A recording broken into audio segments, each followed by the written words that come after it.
Bonjour à tous, donc aujourd'hui on se retrouve pour une nouvelle vidéo qui va être beaucoup plus légère, on sera beaucoup moins dans le vif du sujet que sur les autres vidéos que j'ai fait précédemment. Ça va plutôt être assez fun, on va dire. En tout cas, ce sera pas quelque chose de trop compliqué, puisque je vais vous parler sur le fait de mentir sur ses diplômes. C'est quelque chose qu'on voit assez souvent, que ce soit dans des séries, dans des films, ou même dans la vie de tous les jours. Ça vous est peut-être déjà arrivé, ou peut-être même que vous connaissez des gens qui ont menti sur leur CV, sur leur diplôme, sur leurs compétences, etc. C'est assez répandu et on a tendance à penser un peu à tort que c'est anodin alors que ça ne l'est pas du tout. Donc, à travers cette vidéo, je vais parler de 3 exemples différents. Le premier, ça va être un personnage de fiction qui, je pense, est assez connu, puisqu'il s'agit de Mike Ross dans la série Suits. Ensuite, je vais vous parler d'une affaire pénale assez dramatique. Je garde du suspense. Et enfin, je vous parlerai d'une polémique politique qui a eu lieu récemment. Donc, ce fameux Mike Ross. Donc, dans la série Suits, Mike Ross exerce comme avocat alors qu'il n'a aucun diplôme de droit. Il n'a jamais passé l'examen du barreau, il n'a jamais prêté serment, et pourtant il travaille comme juriste dans un grand cabinet. Dans la série, ce mensonge est présenté comme quelque chose d'admirable parce que c'est un petit génie, il a passé aucun diplôme et il s'en sort très très bien, il fait vraiment des petits coups de poker incroyables. Il est assez brillant, il est efficace et en plus assez compétent, parfois même plus que les avocats qui sont diplômés. Cependant, il ne faut pas croire que c'est anodin et je viens à mon propos tout de suite. En droit français, la situation est très différente. Donc là, on passe à la réalité. Se faire passer pour un avocat sans en avoir le droit, ça constitue une usurpation de titre et c'est prévu par le code pénal. Le titre d'avocat, je le rappelle que c'est un titre protégé.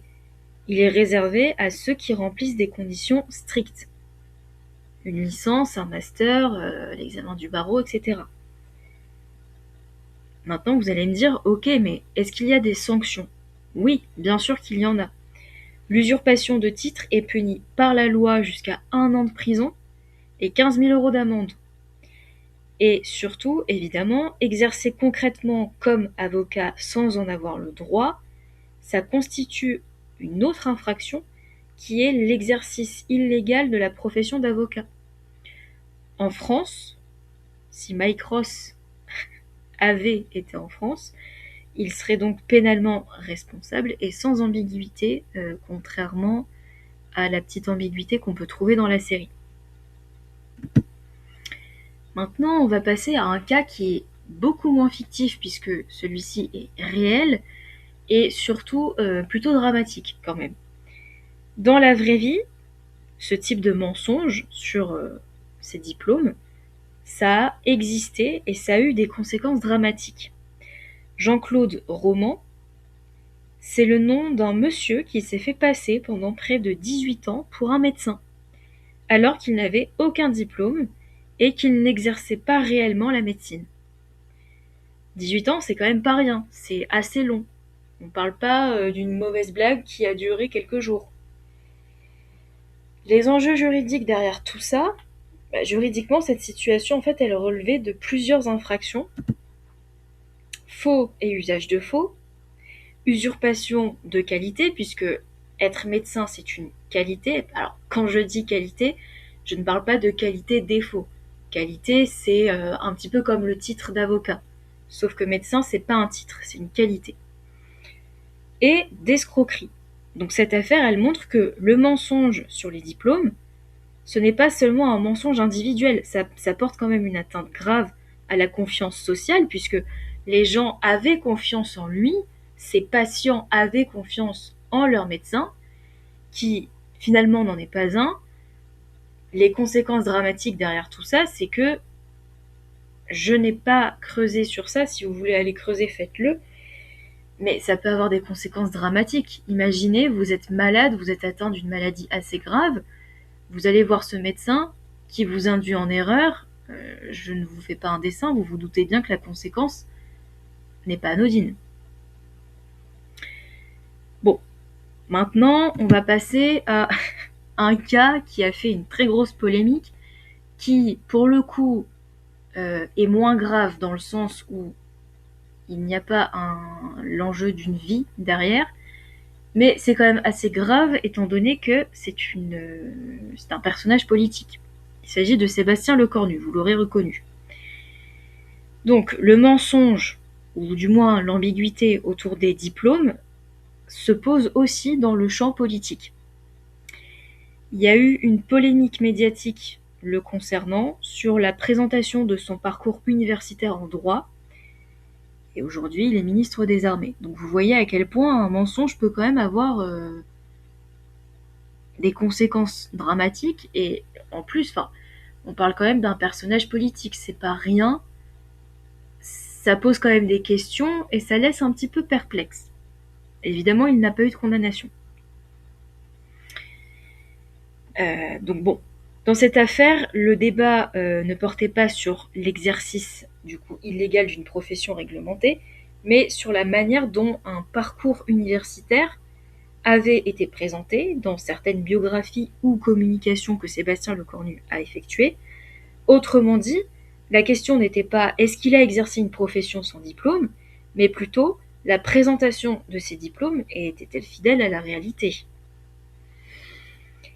Il est fondamental du coup de préciser, comme je vous l'ai dit, qu'il n'a pas eu de condamnation pénale. D'un point de vue juridique, on est en dehors du droit pénal classique, on est dans le champ du débat public, de la transparence et de l'éthique politique. C'est pour ça qu'il n'y a pas eu de condamnation pénale. Contrairement aux deux affaires qu'on a vues avant, qui sont, elles, beaucoup plus dans le vif du sujet, c'est-à-dire dans le domaine pénal, et pas dans le débat public. Mais il y a quand même un enjeu de crédibilité, parce que ça révèle quelque chose d'essentiel. En politique, le diplôme, c'est pas seulement un titre académique. Ça participe à la crédibilité, à la légitimité, à la confiance des citoyens, et même sans infraction pénale, une présentation aussi ambiguë, ça peut avoir des conséquences politiques et symboliques fortes.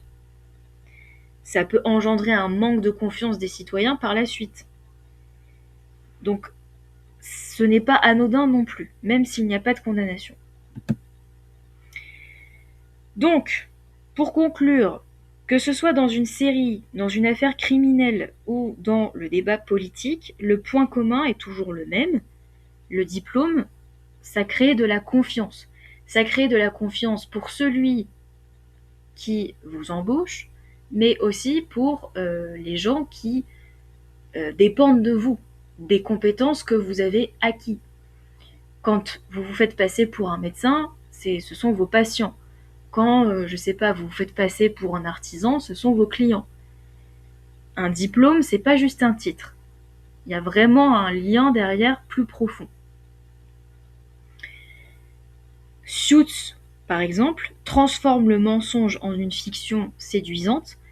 Le droit français, lui, va gentiment rappeler que cette confiance, elle mérite d'être protégée. Voilà, c'était le droit avec Lou. N'hésitez pas à liker, à vous abonner, à partager, montrer votre soutien, n'hésitez pas.